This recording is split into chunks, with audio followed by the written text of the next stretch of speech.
आज हम लोग जो पढ़ने वाले हैं वो याद रखिएगा पैटर्न रहेगा। यदि आप हमारा डेटा इंटरप्रिटेशन का वीडियो नहीं देखें तो आप जरूर जाके देखिएगा, क्योंकि वहां से भी कंपलसरी क्वेश्चन पूछा जाता है। आते हम लोग आज का जो टॉपिक है उस पे। आज का जो हमारा टॉपिक है वो क्या है बच्चों, पैटर्न से रिलेटेड है। यहां से एक क्वेश्चन फिक्स है, आपके एग्जाम में आएंगे ही आएंगे। अब आते हैं हम लोग टू द पॉइंट पे, आने क्वेश्चन पे। ये हमारा जो है बच्चों फर्स्ट क्वेश्चन है। इसमें क्या करना है सो समझो। Identify the pattern and find the value of question mark. पूरा के पैटर्न को फाइंड करना है और क्वेश्चन मार्क का वैल्यू को फाइंड आउट करना है। देखो बच्चों, यहाँ पे समझना है कि इन दोनों को के बीच में गैप कितना है। तो इन दोनों के बीच में गैप कितना है 10। यहाँ इन दोनों के बीच में गैप कितना है 10। तो जहां भी आप देखो इसके भी बीच में कितना गैप होना चाहिए बच्चों, 10 का गैप होना चाहिए।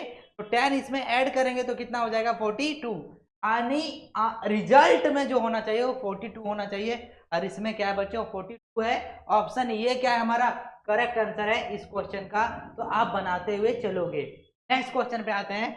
हमारा नेक्स्ट क्वेश्चन जो बच्चों तरीके से है, जो आपको सबसे पहली बात है क्वेश्चन को पढ़ना है। In the flowing figure identify the pattern and find the value of question mark. पूरा की पैटर्न को फाइंड करना है और क्वेश्चन मार्क को क्या करना है बच्चों, वैल्यू को बारे में बताना है।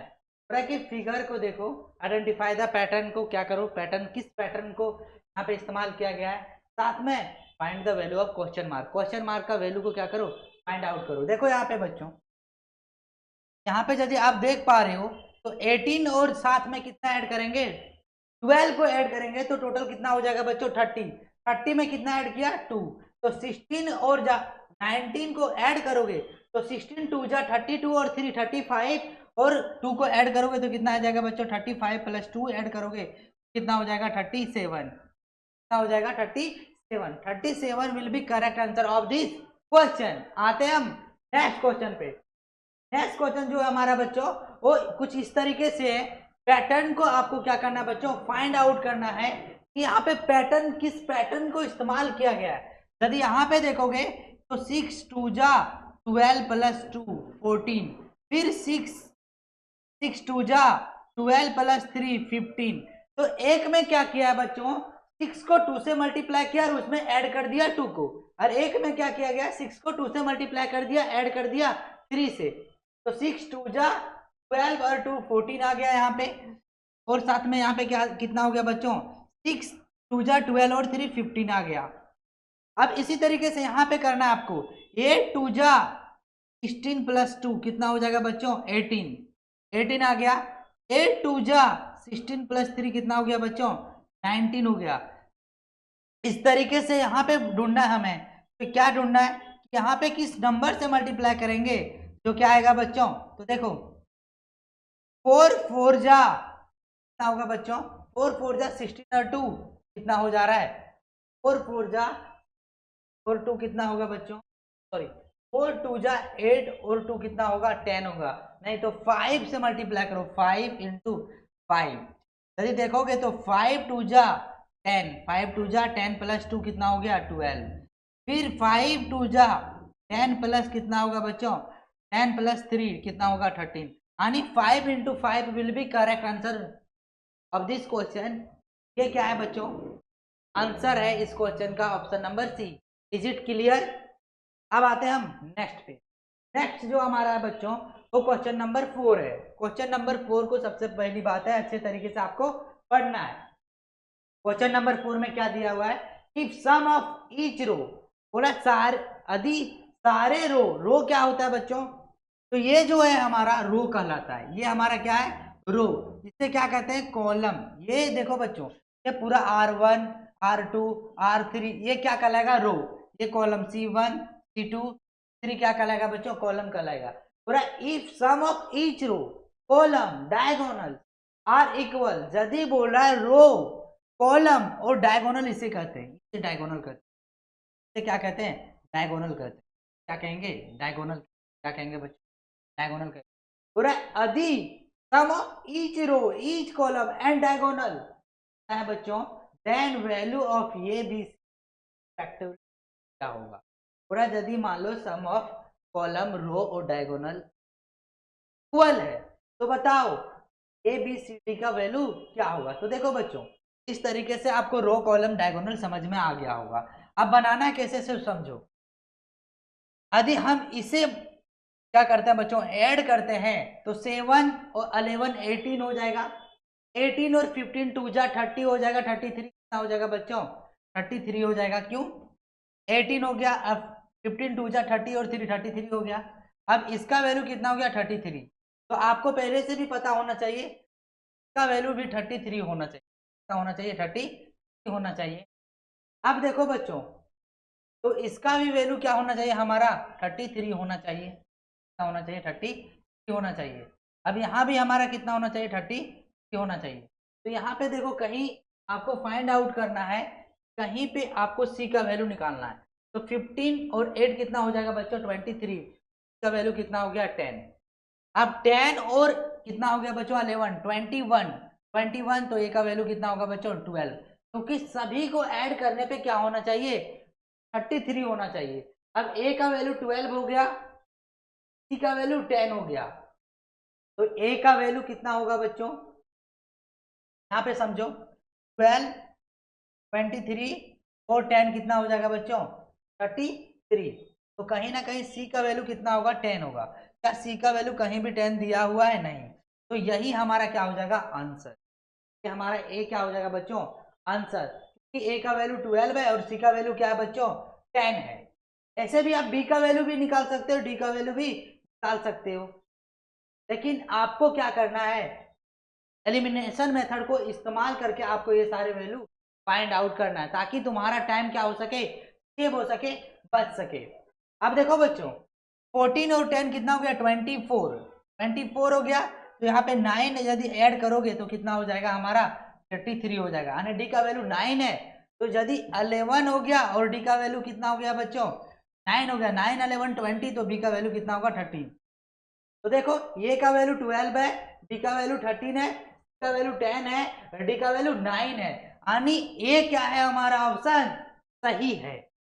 ये ऑप्शन हमारा क्या है बच्चों, सही है। आते हैं हम नेक्स्ट क्वेश्चन। नेक्स्ट क्वेश्चन जो हमारा है वो कुछ इस तरीके से, if the sum of each row column are equal then the value of P Q R and S. हो रहा है कि बताओ, रो कॉलम एंड डायगोनल का सम इक्वल है, तो find the value of P Q and R का क्या होगा वैल्यू। देखो बच्चों, सबसे पहली बात है, डायगोनल देखा जाए तो तीनों में क्या है बच्चों, नंबर। और तीनों को यदि सम करोगे, ऐड करोगे, तो ये सबका इक्वल होना चाहिए, डायगोनल का भी, रो का भी और कॉलम का भी। यदि बात किया जाए तो 15 2 जा कितना होता है बच्चों, 30 और 3 30 कितना हो जाएगा बच्चों, 3 33 और 21 कितना हो जा रहा है यहाँ पे, 54 कितना हो रहा है बच्चों, 54। यहाँ भी क्या होना चाहिए, 54 होना चाहिए। तो देखो, 15 2 जा 30 और 34 में 54 को सब्ट्रैक्ट करेंगे तो 20 आ जाएगा। यानी पी का वैल्यू कितना होगा बच्चों, 20 का वैल्यू क्या होगा, 20। यदि यहाँ पे हम देखते हैं कि आर का वैल्यू क्या होगा, तो इन दोनों को यदि आप क्या करोगे, 54 में इन दोनों को ऐड करके क्या करो, सब्ट्रैक्ट करोगे तो 37 आएगा। 14 में क्या होगा बच्चों, 14 में 7 होगा। अब यहाँ पे 4 में 2 1 आएगा, 17 आएगा। यानी आर का वैल्यू कितना होगा, 17। तो देखो बच्चों, ए का वैल्यू 20 है, तो ए का वैल्यू 20 है, तो आर किस पोजीशन में, थर्ड पोजीशन में। लेकिन यहाँ पे है यार, नहीं यार, थर्ड पोजीशन में किसमें है, इसमें 20 है, आर थर्ड पोजीशन में। D will be correct answer of this question. दो वैल्यू आप फाइंड आउट करते हो तो भी आपके लिए क्या हो सकता है, इजी हो सकता है ये क्वेश्चन को बनाना। आते हैं हम नेक्स्ट क्वेश्चन पे। नेक्स्ट क्वेश्चन हमारा जो है बच्चों, वो 6 नंबर है। क्या है हमारा, 6 नंबर है। सबसे पहली बात है, read the question carefully and try to solve it. Direction दिया हुआ कि नंबर ऑफ 6 और 12 जो है बच्चों, वो क्वेश्चन मार्क का वैल्यू को फाइंड आउट करना है। यहाँ पे देखो बच्चों, 2 है, 3 है, 5 है, 8 है, 13 है, 21। बोला क्वेश्चन मार्क में वैल्यू क्या आएगा। तो देखो बच्चों, 2 और 3 को 5 लिखा गया, 5। अब 8 कैसे बनाया गया, तो 2 3 को 5 लिखा गया, 3 5 को क्या बनाएगा बच्चों, 8। 2 3 को क्या बनाया गया, 5 बनाया गया। 3 + 5 को क्या बनाया गया, 8 बनाया गया। तो 8 + 13 को क्या बनाया गया, 21 बनाया गया, तो 21 प्लस क्या होगा बच्चों, तो 21 प्लस क्या होगा 13 होगा, तो कितना होगा 34 will be correct answer of this question. इस तरीके से आप पैटर्न को क्या करना है, आपको फाइंड आउट करना है। यदि पैटर्न फाइंड आउट कर लियो तो आंसर क्विकली क्या होगा, विद इन सेकंड में आ जाएगा। आते हैं हम नेक्स्ट क्वेश्चन नंबर 7।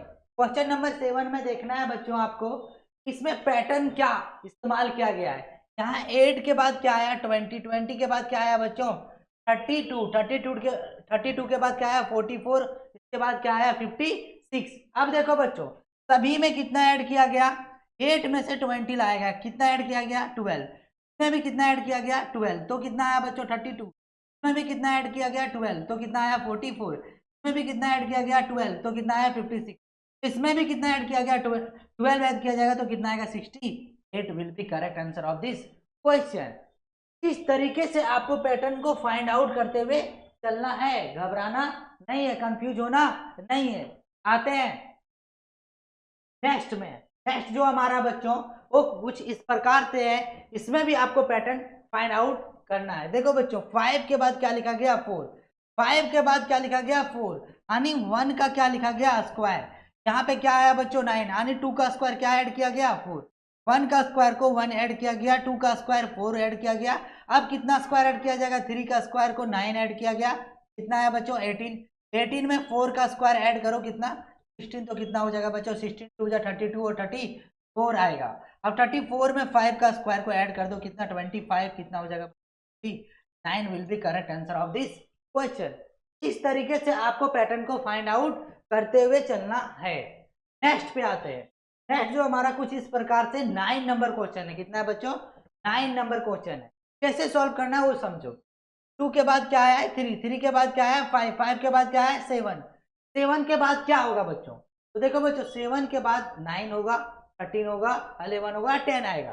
तो देखो बच्चों सभी का देखो 1 आया, इसके बाद कितना गैप है 2 है, गैप यहाँ पे नहीं समझो, ये जो है पैटर्न 2 3 5 7 के बाद 11 आएगा। 11 क्यों आएगा, क्योंकि यहाँ पे जो पैटर्न इस्तेमाल हुआ है उस पैटर्न का नाम है प्राइम नंबर। क्या है बच्चों प्राइम नंबर।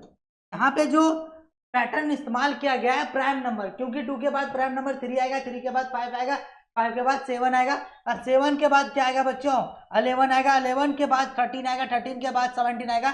ये प्राइम नंबर को क्या किया पैटर्न को इस्तेमाल करके बनाया गया है, इसके वजह से इसका आंसर ऑप्शन नंबर क्या होगा सी होगा। आते हैं हम नेक्स्ट क्वेश्चन पे। नेक्स्ट क्वेश्चन जो कुछ इस प्रकार से दिया हुआ है, इसमें भी क्या है बच्चों हमारा पैटर्न दिया हुआ है। क्या दिया हुआ है पैटर्न। यहाँ पे आपको समझना है, यहाँ पे क्या किया गया बच्चों, यहाँ पे लिखा गया 122, उसके बाद इसमें क्या किया गया 248, 326 के बाद क्या है बच्चों 414 है। यहाँ पे ऐसा कौन सा कंसेप्ट को इस्तेमाल किया गया, कौन से पैटर्न को इस्तेमाल किया गया है, जरा ध्यान दीजिएगा। 1 into 2 रखा गया है, 1 into 2, इसके बाद फिर 2 into 2 को इस्तेमाल किया गया है, यानी 1 into क्या होता है बच्चों 1 into 2 2 है तो 2 आया, 2 4 जा 8 है तो 8 है, 3 2 जा 6 है तो 6 है, 4 1 जा 1 है तो क्या है बच्चों, तो यहाँ पे 2 into 1 है तो 2 आया, ये 2 आया। फिर क्या किया गया 2 into 4 है तो क्या आया बच्चों 8 आया। फिर 3 2 जा क्या हो गया बच्चों 3 2 जा 6 है तो 6 आया यहाँ पे। इसी तरीके से 4 1 जा 4 को रखा गया और क्या आया बच्चों 4 आया। तो यहाँ पे आपको देखना कि 1 7 जा 7 है तो 7 आया, 2 4 जा 10 है तो नहीं आया, 8 7 जा 8 1 जा 1 है तो 7 आ रहा है। तो ऑप्शन ये हमारा क्या है करेक्ट है। क्यों, क्योंकि यहाँ पे 1 into 7 को क्या लिखा गया बच्चों 7 लिखा गया, 1 into 7 को क्या लिखा गया 7, यानी ऑप्शन हमारा ये क्या है करेक्ट आंसर है इस क्वेश्चन का। आते हैं हम नेक्स्ट क्वेश्चन। क्वेश्चन नंबर क्या है बच्चों हमारा 11 है। क्वेश्चन नंबर 11 में क्या है, यहाँ पे आपको फाइंड आउट करना है क्वेश्चन मार्क में वैल्यू क्या होगा। देखो बच्चों क्वेश्चन मार्क में इस प्रकार से आपको कॉलम रो दिया गया है, इस कॉलम रो का इस्तेमाल करना है, टेक्निक जो है अपना दिमाग का इस्तेमाल करना है। यहाँ पे यदि आप देख पा रहे हो तो यहाँ पे क्या हो रहा है बच्चों समझो, यदि 3 2 जा 6 ये दोनों को मल्टीप्लाई किया गया, 2 3 जा 6 और 6 को क्या किया गया बच्चों ऐड कर दिया गया, 8 और 6 कितना आ गया 14। इन दोनों को क्या किया गया बच्चों मल्टीप्लाई कर दिया गया, 7 8 जा 50, अब यहाँ पे 56 को ऐड किया गया और उसका रिजल्ट यहाँ लिख दिया गया। इसी तरीके से इन दोनों को क्या किया गया, मल्टीप्लाई कर दिया गया। 8 4 जा 22 और 22 को ऐड कर दोगे तो 41 क्या हो जाएगा बच्चों, 32 को ऐड करोगे तो 41 will be correct answer of this question. यानी बी का क्या होगा, हमारा B option would be correct. आते हैं हम नेक्स्ट पे। नेक्स्ट जो हमारा है बच्चों वो क्वेश्चन नंबर 12 है। ये क्वेश्चन नंबर 12 में भी आपको क्या फाइंड आउट करना है, क्वेश्चन मार्क। क्वेश्चन मार्क को कैसे फाइंड आउट करना है, देखो बच्चों यहाँ पे कोई ना कोई पैटर्न को इस्तेमाल किया गया होगा and you have to choose the pattern जो क्या किया गया बच्चों, यूज किया गया है। अब देखो यहाँ पे इन दोनों में से आपको फाइंड आउट करना है कि 3 जा 18 18 1 जा, यहाँ पे इन दोनों को मल्टीप्लाई किया गया, फिर इसे मल्टीप्लाई किया गया और क्या लिख दिया गया 18। इसी तरीके से यहाँ पे किया गया, इन दोनों को मल्टीप्लाई करके कितना आया 14 4 जा से मल्टीप्लाई किया तो कितना आया 56 आया। 8 4 से मल्टीप्लाई किया तो कितना आया बच्चों 32, 32 से मल्टीप्लाई करोगे तो कितना आएगा 96। इसी तरीके से 4 यहाँ पे रखो और 4 4 से मल्टीप्लाई करोगे तो कितना आएगा 60, मल्टीप्लाई करोगे तो कितना आएगा 48 आएगा। यानी ऑप्शन नंबर क्या होगा बच्चों, D will be correct option of this question. तो ये हमारा कुल टोटल जो था बच्चों प्रैक्टिस एक्सरसाइज था। यदि आपको अच्छा लगा होगा तो वीडियो को लाइक कीजिएगा, चैनल को सब्सक्राइब कीजिएगा, अपने दोस्तों को पास शेयर करना मत भूलिएगा। मिलते हैं हम नेक्स्ट वीडियो में प्रीवियस ईयर के साथ। तब तक हमारे लिए क्या कीजिएगा, तब तक हमारे साथ बने रहिएगा। मिलते हैं बहुत ही जल्द नेक्स्ट वीडियो में। यदि आपका एग्जाम जो है बच्चों फाइनल एग्जाम वो कब है तो आज रख लेना 18 जो फर्स्ट है एग्जाम वो 18 जनवरी से है। तो जो अभी एग्जाम देने जा रहे हैं उसके लिए ऑल द बेस्ट, आपका एग्जाम बहुत ही अच्छे से जाए, आप अपना सिलेक्शन को फिक्स करके आए। यही हम क्या करते हैं बच्चों, भगवान से प्रार्थना करते हैं। I pray to you for the god. तो आज रखिएगा। जय हिंद एंड जय भारत।